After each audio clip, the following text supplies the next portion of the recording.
by Disney today. Okay, great. And here with us to talk about the product, we have Jeanette Lomboy from Aulani, one of our Imagineers. Yes. And we have Courtney Robicheaux from Adventures by Disney. So if you guys want to have a seat. Oh, wow. We have a glass and everything. Like we're speed dating. Very fancy. Oh, good. I can't wait. I've stayed at Aulani. Have you? So I was there for your grand opening. Oh, great. But so I heard that today that you've got some new things that are coming to these new pools.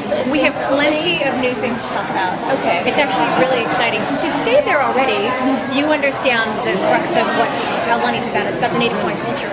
And one of the things that we found is guests really love staying at Aulani. They don't want to, I think that they do want to explore the island, but we've got so much there that they're actually staying. So we sort of decided, well, you know what, let's give more of what exactly. So we've got a new pool deck. We've got an infinity edge pool with this amazing coral reef grotto.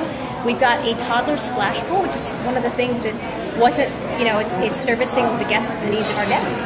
And so now we've got a special area for toddlers. So we've got all sorts of laminar jets and bubbling pots of water and more of the menehune that are out. Yes. There's more magic, there's more mischief, and that whole new pool deck is centered around the story of Maui. So Maui is a demigod in the Hawaiian culture, so that's all there. We also have a new restaurant that we're opening. It's called the Ulu Cafe. It's a casual restaurant that services breakfast, lunch, and dinner. And then we also have other facilities that we're adding onto the beach. So we've got a new food and beverage kiosk. It's called Little OP's, and it's right on the beach itself. So our guests who are staying on the beach and want that sandy experience can also grab a beverage or food there too. So lots of good stuff happening in Aulani. Will you start doing any sort of like cabana type of situation going? We have cabanas now. You do have them. Yeah. I mean, when you had your grand openings, We have cabanas. We have cabanas all over. We're adding cabanas. There's new cabanas on the pool deck, the old pool deck. So we've got cabanas servicing guests that want that extra added service. It's there now as we speak. Okay. Sorry. No, it's okay. It's okay. That's what we're here for. I have a question for both of you. What are you seeing in the way of multi-generational travel? Is that a growth area for you? And what sort of trends are you seeing in both of your areas? In terms of travel trends, demographic trends, psychographic trends? No, that's actually huge for Adventures by Disney. That's what we're going after because our product is kind of built from the ground up as a family tour operator. Okay. So we are seeing the grandparents taking grandkids. This weird thing, they turn 11 years old and the grandparents are saying, we'll take you anywhere in the world you want to go. And what better way to do that with Disney? Because they trust Disney, they trust the brand, and so they're trusting us to take them to China, South Africa, London, and Paris. So, how many people are in those groups when you do those groups? We max out at 44, so anywhere from 35 to 44, and it ranges anywhere up from there, 20 to 44 people. We'll see anybody on those tours. We see grandparents taking grandkids. We see grandparents, their kids, and grandkids. We see single travelers. Adults are coming. They're leaving their kids at home and they're coming with Adventures by Disney. We just know that Disney means luxury. It means that they're going to be taking care of the guest services and the storytelling. And number one, safety with us. They know that when they go abroad with Disney, they're going to be safe. And do you see more movie tie-ins coming up to kind of have that appeal, like you've got the Brave adventure coming?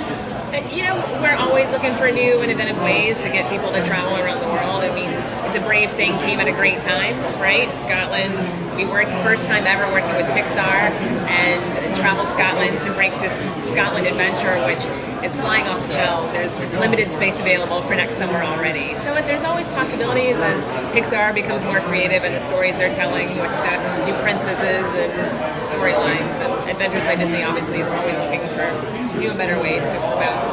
Since you've got grandparents and parents going on the adventures, do you have chances for the parents to get some alone time like they do sometimes at the resorts by having something for kids and something for adults? Definitely. And it's not in a way of we just want the adults to have alone time. We want the kids to be entertained on their level as well. So I take the Colosseum, for example, as a good one. It's very bloody and sordid history. It's not for all ages. So what we're going to do is we're going to allow the parents to go off, or the adults to go off with their own local expert and one of the adventure guides, and they're going to get the entire history of the Colosseum.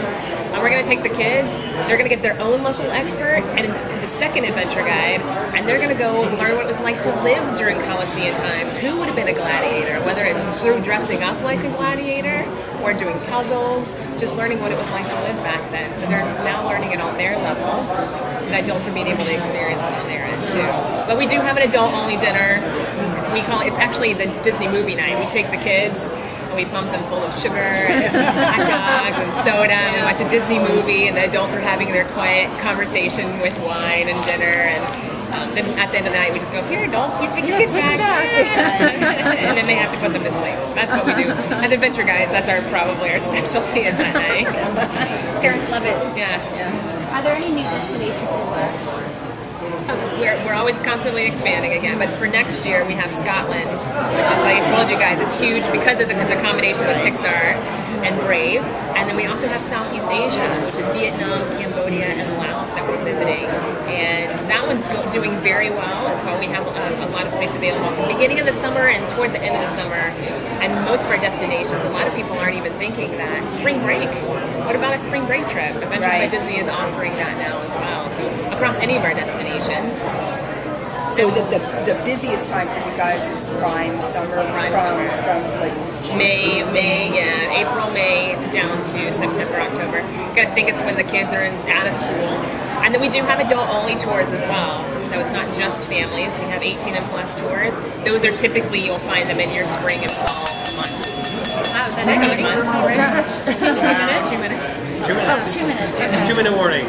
What are the shortest number of days for a trip, and then what are the longest that they can choose? Our shortest one is our Backstage Magic Adventure in Southern California. That is 2 nights at Hollywood and 3 nights at Disneyland. It's 5 nights, 6 days.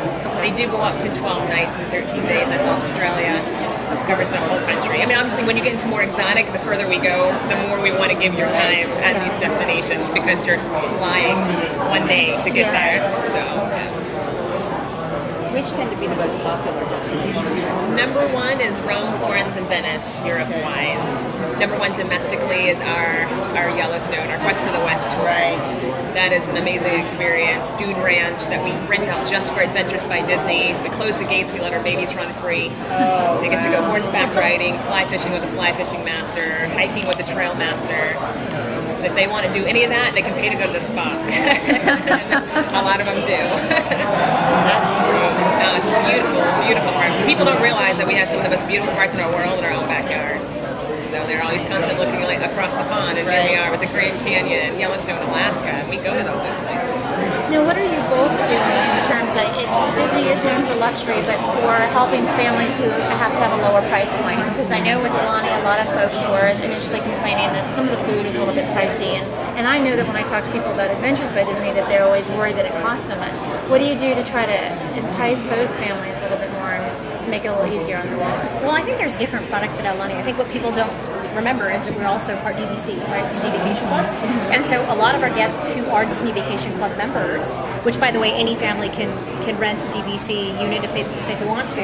There's kitchens there, right? So there are other opportunities. In fact, we just put in a brand new barbecue. So there's all the facilities our guests expect out of our Disney Vacation Club. They're available. So it's not just about eating at the restaurants. There's also some options.